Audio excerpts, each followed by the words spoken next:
Vienna called Goebbels, the Nazi propaganda minister, the most dangerous political liar in history. He quoted a line, "One only has to repeat a lie often enough and it becomes a truth." And the lies about caste and caste-based discrimination are legend, but it looks as if the current regime in India wants to give Goebbels a good run for his money. Is this what is being played out in India and here in the UK? By that, I mean when it comes to the downtrodden seeking equality of treatment and equality of opportunity in the biggest democracy in the world and one of the oldest democracies in the world. This evening, as Kalpana said, we have two eminent speakers, Ms. Kavita Krishnan and Mr. Satpal Muman. Welcome. Kavita will illuminate us on the current situation in India following the death of Dalit research scholar and activist Rohith Vemula. Rohith's death has led to a massive movement against caste discrimination and violence in India. And that movement is highlighting the continuing institutionalized violence of caste at all levels of Indian society. And here in the UK, last year, during the celebration of Dr. Ambedkar's 124th birth anniversary in the House of Lords, my dear friend, the late Lord Eric Avery, put it beautifully. He said, "We have a South Asian population of 4 million in the UK, and we assume that by some miraculous process they left their cultural baggage behind when they migrated here. So caste prejudice and discrimination, though obviously still rife in the subcontinent, is held to vanish somewhere in the skies between Mumbai and Manchester." Now Satpal here will help you understand the politics being played out here in the UK. And this will include the government's procrastinations when it comes to implementing the law agreed by Parliament in 2013, and actually in April 2013, nearly 3 years ago. And this is the equality legislation that would recognise and give redress to caste-based discrimination in the UK. So no surprise that the Hindu groups are lobbying to repeal the law. So just a little bit about tonight's format. Each of the speakers will speak for about 15 to 20 minutes. After each has spoken, there'll be an opportunity to ask a few questions. So we will have a longer Q&A after both the speakers have finished. So I would like to welcome and introduce the first speaker, Mr. Satpal Muman. Satpal is the co-founder and current chair of CasteWatch UK. CasteWatch UK is one of the leading mass organisations fighting caste-based discrimination occurring in the UK. He's been in the forefront of the British campaign to make caste-based discrimination unlawful in Britain. He's also the secretary of Ambedkar International Mission London, a position he has held for many years. Thank if I can invite you to speak. Thank you very much, Santosh. Can you hear me at the back? Brilliant. I'll try and project my voice, although it's very cold and we have to rush into this building. But anyway, let me thank you, first of all, the audience, for coming together tonight to participate in this discussion. And before we finish, hopefully there will be an interaction, and I really look forward to the interaction. I've got a limited time, and I'll try and give you a synopsis, a bit of a background of about our organization, CasteWatch UK, and the campaign regarding the anti-caste discrimination legislation that the campaign built up to, and then hopefully I'll try and cover the counter campaign that ensued as a result of our campaign. And hopefully I'll then summarize that, and then at the end, then you'll have the opportunity to listen to Kavita, and then obviously, we'll have a further interaction. Now, at the outset, let me say that CasteWatch UK is a secular organization, and we are not affiliated to any religion or any political party. Okay? And now, the organization itself was formed in year 2003 to address caste-based discrimination in the UK. It was formally launched in July 2004, building on the momentum that was created by a BBC Radio 4 program broadcast in April 2003 entitled Caste Divide in Britain. Now, at a conference that was jointly organized by Voice of Dalit International and Dalit Solidarity Network in year 2000, I presented a short paper called Caste in Britain, which is available on the internet. And I raised the issue of caste-based discrimination occurring in the UK. And now I'm going to quote myself, and this is what I said. I said that the questions are raised in school playgrounds, colleges, and universities, where students inquire about each other's caste. Questions of caste are raised in pubs and clubs and on the factory floor. A shopkeeper in Wolverhampton, where the customer refused to take change from the shopkeeper, lest they found their touch polluting, and insisted that the change be placed on the counter to avoid contact. Now, on the factory floor again, in Wolverhampton, we knew of women of so-called upper castes not taking water from the same tap from the so-called, where the so-called lower castes also drank. There was also a story of a Sikh temple holding annual inter-temple sports tournaments where the langar, the sanctified food, was served by one of the participating temples who happened to belong to the Ravidasya community. Whilst the Ravidasya teams participated in the sports tournament, but the Ravidasya langar did not get eaten by the majority Sikhs because it came from the Ravidasya chamars. Now, although these types of cases were isolated, the intensity of social degradation was acutely felt by the victims. Gradually, caste began to occupy public discourse. The subject became more vocalized, especially as regards to the religious institutions which had been established along caste lines with entrenched caste divisions. Of the numerous conferences and seminars organized by CasteWatch UK, each time new victims were able to speak openly of the blighting effects upon their lives. These conferences brought together academics, politicians, community groups, community leaders, and many others working in the field of human rights. A number of other organizations also appeared on the scene, namely Anti-Caste Discrimination Alliance, and also an Association for Community Cohesion, who also actively campaigned for changes in the law with support from many community organizations.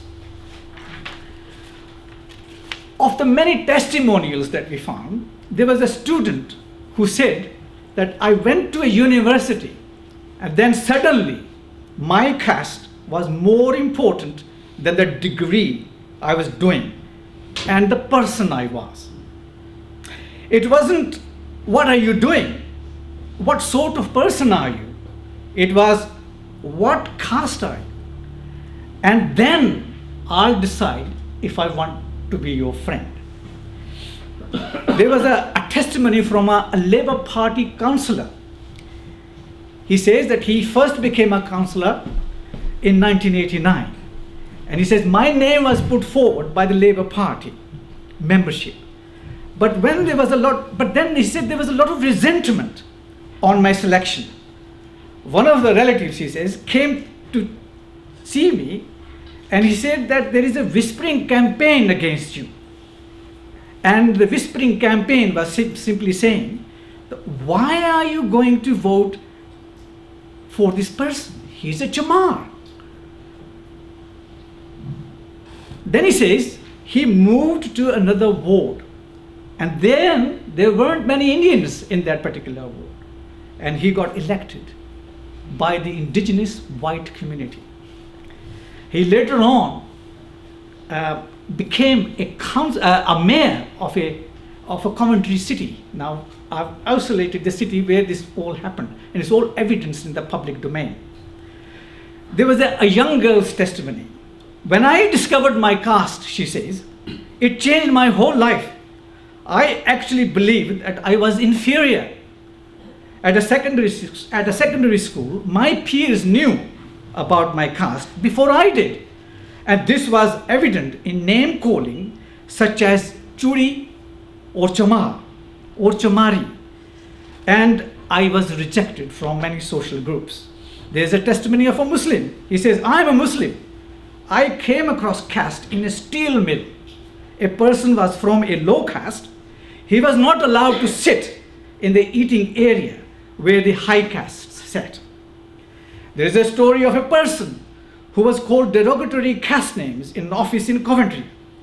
He resorted to a hunger strike to draw attention to his plight because managers did not understand what caste meant.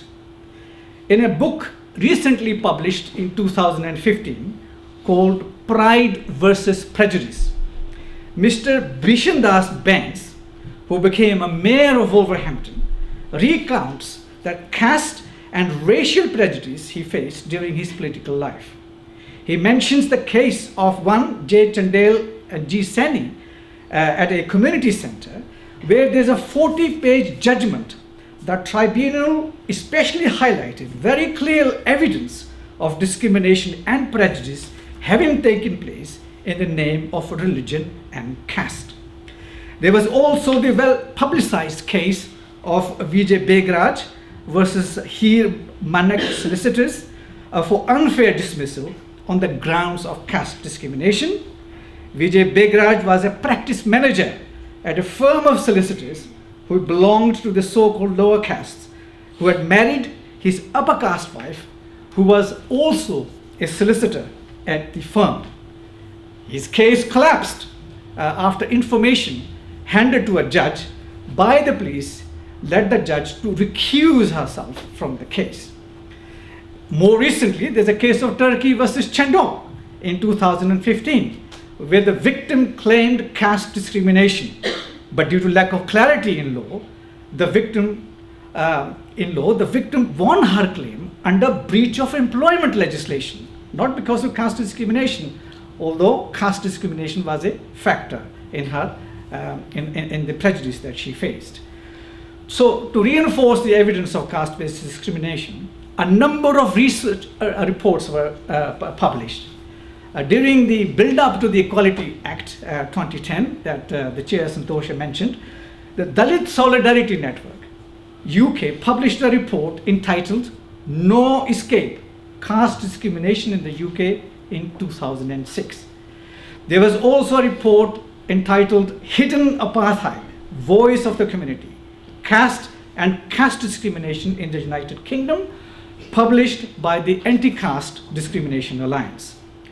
Further, there was a government-mandated research, independent research entitled Caste Harassment in Great Britain by Hilary Metcalf and Heather Rolfe, published in December 2010 by the National Institute for Economic and Social Research, which recommended legal protection. In year 2010, the Labour government enacted equality legislation to make caste discrimination unlawful via Section 9(5) of the Equality Act. This section was further strengthened by the Enterprise and Regulatory Reform Act 2013 to assure its implementation. Now, that gives you a brief background of where the campaign was and where we arrived. Of course, there was opposition to what we were doing. Over the course of a decade, we faced intense opposition from in particular, the Hindu section of the diasporic community. We saw the emergence of the Alliance of Hindu Organizations established during 2013. The Alliance of Hindu Organizations consisted of 7 organizations who actively campaigned to sabotage this piece of legislation. I'm going to name them here because this is publicly documented. So I think you should be aware of. These organizations are Hindu Forum of Britain, including the International Krishna Consciousness UK, Hindu Council UK, National Council of Hindu Temples UK, BAPS Swami Narayan Sanstha UK, National Hindu Students Forum, City Hindus Network, Vishwa Hindu Kendra Southall UK. Most recently, we witnessed the emergence of Anti-Caste Legislation Committee. Now, Orthodox Hindus have also inducted Orthodox sections of Sikhs into the fray to oppose the equality legislation. Both Hindus and Sikhs enjoy legal protection against racial and religious discrimination. And according to Professor Bikru Parekh, and I will quote him here because he spoke in the House of Lords during the passage of the bill, that caste forms an integral part of Hinduism. It is a social paradigm which the Orthodox Hindus do not want removed. It was not for our caste campaign that both Sikhs and Hindus will happily continue to live their separate existences. But our war on caste has brought these reactionaries, and they have now joined forces. To undermine the campaign, both Orthodox Hindus and Orthodox Sikhs are playing with legal semantics, calling for a legal definition of caste. Now, leading lawyers argue that a definition of caste is not required in order to provide protection in law to victims. However, there is an explanatory note attached to the Equality Act 2010, which they have certain objections to, and we can address that particular definition perhaps later on during our interaction. I'm going to try and wind this up a little bit. Now, let me make it absolutely clear from this platform that I must tell our Hindu and Sikh friends that they have nothing to fear. The only person who should be afraid is a person who practices caste discrimination, and only if there's a complaint to the authorities. The decent law-abiding citizen has nothing to fear. Besides, the law only has a limited remit, in that it only applies to employment, education, and provision of goods and services. The heavy hand of law only leans on you if there's an offense is committed, and if there's a breach of law, then if the offender is caught. Now, as the chair has indicated earlier, that there's counter-campaigners want to repeal the legislation. It is argued by those opposing the legislation that the British Parliament somehow was misled into enacting the legislation in the first place. Well, is the mother of parliamentary democracy so gullible? An extraordinary event took place during the build-up to the general election during 2015. A campaign of vilification was started targeting members of parliament and their constituents who supported the caste legislation. Newsletters, leaflets were circulated. Newspaper reports emerged of people being physically attacked by the opposing groups on the streets of London. A letter written by the Alliance of Hindu Organizations, dated the 20th of March 2014, stated that the word caste must not remain in legislation. It alleged that its continued use is an act of anti-Hindu, racial and religious violence and prejudice of the highest order. On 8th of May 2015, a newsletter was circulated by RG Enterprises, a diversity consultancy, advising the Hindus as follows. It says that with the elections coming in the UK, There are many organizations and parties that are encouraging Hindus to be active by voting in this general election. But, it says, do not let this be a blind vote. We should know the issues. For Hindus, Sikhs and Jains, the caste clause in the Equalities Act is one of the biggest issues in the election. It is the main feature of the Raksha campaign, Dharma Raksha campaign. Dharma Raksha, as you know, is loosely translated, means protection of the faith. So the newsletter encouraged its supporters to actively seek out MPs and vote against them for supporting the caste legislation. There was also the Hindu Council Manifesto 2015 issued by the Hindu Council UK. In section 6, it stated that the Hindu Council UK seeks a repeal of the caste legislation. This was the first time in the history of British elections that caste became a major factor for the Orthodox Hindus, for the Orthodox Sikhs, and they also have joined forces with Jain communities above and beyond anything else. So caste became a major factor for them. Let me say this: the Hindu fascists and their Sikh cohorts, together with Jains, turned the caste legislation into a war on their religions. They launched a vociferous campaign to vilify parliamentarians to the effect of accusing Lord Bishop, Harris, and others of Christian propaganda and of religious intolerance. Further, they accused British Parliament of continued colonialist mindset and accused the pro-lobby of vested interests. A new group called the All-Party Parliamentary Group for Hindus has now emerged, working with the Anti-Caste Legislation Committee, supported by Bob Blackman, Member of Parliament for Harrow East, who are now actively engaged to sabotage the caste legislation. And I will stop there now.